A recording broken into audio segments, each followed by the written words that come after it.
I am back with another Prove It Basic Strategy video for you. This is a series where we play out a hand 100 times kind of the right way and then the wrong way.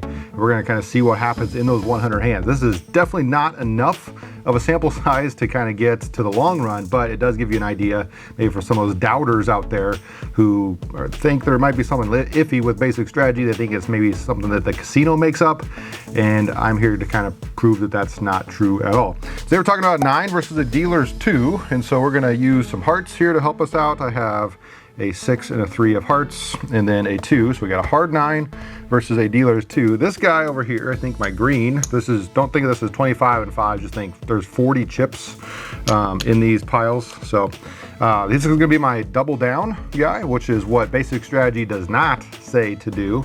However, this one over here, this guy is gonna be just my hit, and that is what basic strategy says. Now, a little caveat with this one compared to some of the other videos I've done in this series, and that is there is a deviation that's relatively close to 0, in which it goes from being kind of the right decision is hitting to if the true count is a +1 or higher, which if you're a card counter, you know what a true count is. If that's the case, then all of a sudden doubling down becomes the correct decision. So there is a potential in this shoe that the count will get high enough, and that might be the right decision. However, in the long run, you know, we're gonna have several rounds that are probably right at 0. It might dip below, it might dip above a little bit, but for the most part, hitting should be the right decision. Now, just to show you that these are all mixed up, if I take the first little bit and give them a quick shuffle, that messes up all the other cards. So it's not like this is in some sort of order or anything. We'll even get them some strips here for you. If I put those right back towards the beginning, then all the rest of the cards behind this in the shoe are messed up. All right, I'm gonna play the first 5 hands with you, and then so I don't waste your whole day, I'm gonna throw the rest of this into a hyper-lapse, and we'll play out the other 95 hands there, and so we'll kind of see at the end what these 100 hands playing the wrong way versus 100 hands playing the right way, kind of what is the end result in that. All right, I'm guessing this one's gonna be a little bit closer than what you might think. I do need to keep a chip count, kind of, so green and red, I talked about just 40 chips and 40 chips. Don't think of it as the $5 and $25, but because this one is doubling down and this one is not, the chip count could be very different at the end, could even depending on what the wins and losses say, so kind of keep that in mind. All right, that said, this is how it's gonna work. I'm gonna always start with a whole card for the dealer. That'll also be random. And then this is gonna be my double down guy. I'm doing this one first because whatever they get, in this case, this is an 18. I have to keep that in my mind. Whereas over here, all right, it should usually be the same cards, but there might be instances where this is low enough where I would take another card against a dealer 2. Like if I were to get another 2 here, well, that's 9. A 2 would be 10, 11, and then I can't double that, but I could hit again, which is what basic strategy would say to do. So it's possible I might have to take more than that other card in this situation. All right, but in both cases here, it's gonna be 18 versus the dealer's 2. Dealer has 10 and 20, so they're both losers. I'm gonna take both of those sets of chips. All right, now this guy lost more than this guy, but in both cases, I'm gonna mark down that as a loss here.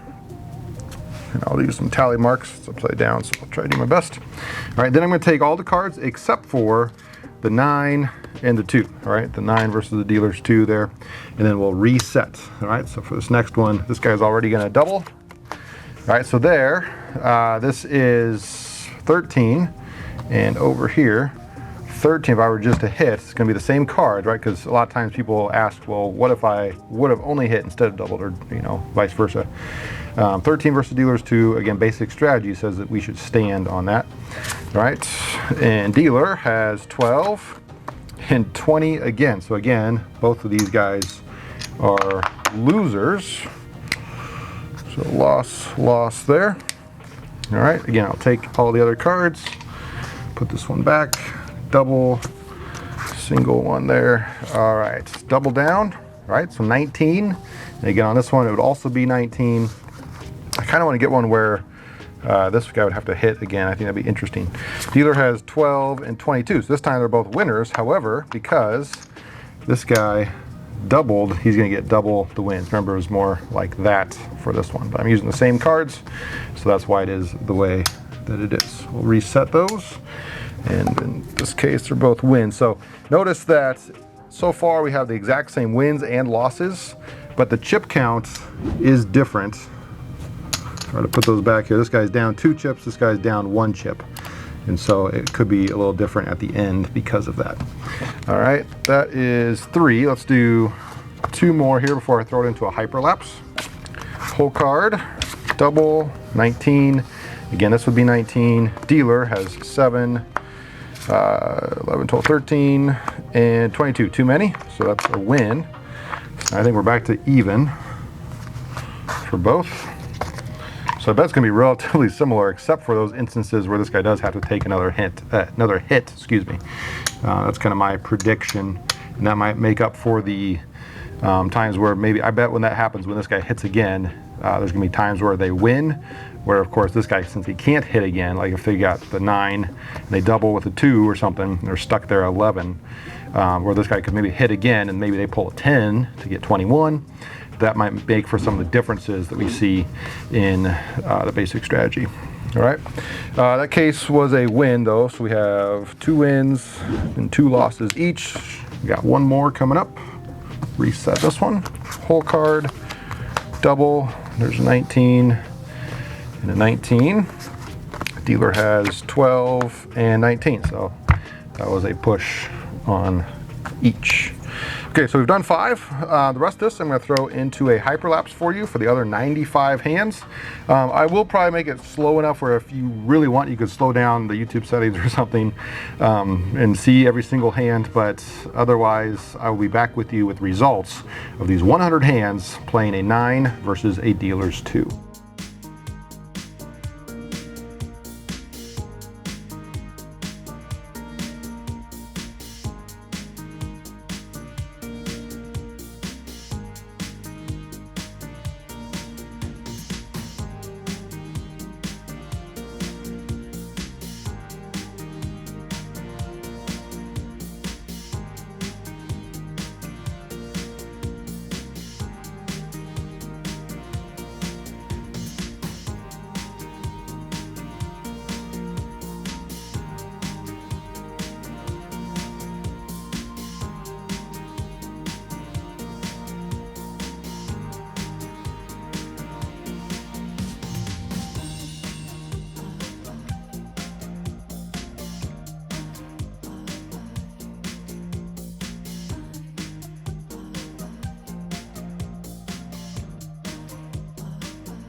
All right guys, I'm back here with the results, and before I get into the numbers, I want to talk about this very last hand because this happened only a handful of times, I think probably less than 10, where we got either a 2 or a 3 on our doubled 9 over here. And when we do that, if you think a 2, of course, would give us an 11, in which case we would still hit, as you know, you can't bust, and as well as a 3, this would give us, for our basic strategy guide, this would give us a 12.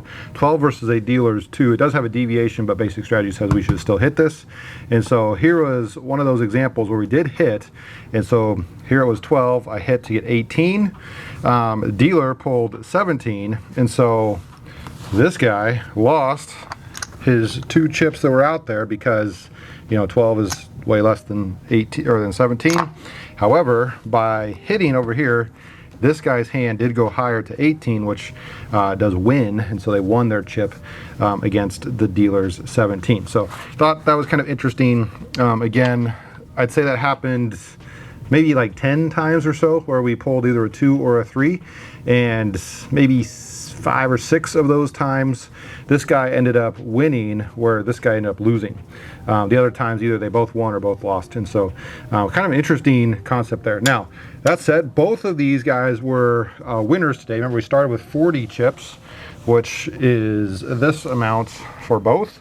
However, this is the profit, and so I think this is 10 in that stack, this is 10 in this stack, but this guy came out 1 chip more. They had 5 and this one had 4, so I guess 14 and 15 respectively. So our basic strategy guide did win in those 100 hands, but again, like I said, it could have gone either way. 100 is not near enough big of a sample size to kind of get to the long run, but I was kind of glad that this one did pan out, where this guy did end up winning our basic strategy guy by just a little bit. All right, now the actual numbers here, if I move these off to the side, let's look at them. And it looks like our pushes were the same, but the wins were kind of the big category difference here. Even though this guy had 51 wins, and remember, he's winning double the chips for each of those, this guy had 50, or I think I said that backwards. I'm looking upside down. This had 51, and this one had 55 wins. And so kind of interesting on that fact. However, this one had more losses, the ploppy, where they doubled down, and so you would lose twice as many chips, whereas our basic strategy guy lost less. And even though they still lose one chip, losing 2 chips for the double play is going to be obviously a lot worse there. And so that's where that discrepancy kind of came in. So really, really close here, but in the end, this guy had one more win compared to that loss if you kind of add all those up, and therefore they were 1 chip bigger in the end. So that's why there is a deviation for this hand to double down a true count of +1 or higher, and you can see just how close that deviation probably does come to 0, as it's just above at a true 1. And so if you are a card counter, you want to know when you have the advantage to double down and get double the chips out there, and you're likely going to win in those situations, especially in the long run as you do this card counting thing. Now, if you want to run your own simulations like this, I've partnered with Casino Supply to give you 10% off everything on their site using code A1BJ. They've got high quality blackjack shoes, discard trays, playing cards, custom felts like the one I use, chip sets including their popular Monte Carlo chips and Imperial chips. And this isn't just a one-time discount. You can keep using the code A1BJ again and again to get 10% off your entire order. If you're just getting started, I recommend picking up something that every serious blackjack player should own, a 6-deck discard tray. Then if you like the quality, you can always come back later for chips, cards, or a full setup. Again, use code A1BJ at checkout at casinosupply.com. All right, guys, so kind of an interesting one, 9 versus dealers 2. I've done a bunch of these. In fact, you can check out the playlist over here. Otherwise, I'd like to hear from you guys. What hand would you like to see next? I'll play it out 100 times for you. Until then, remember, this is A1 Blackjack.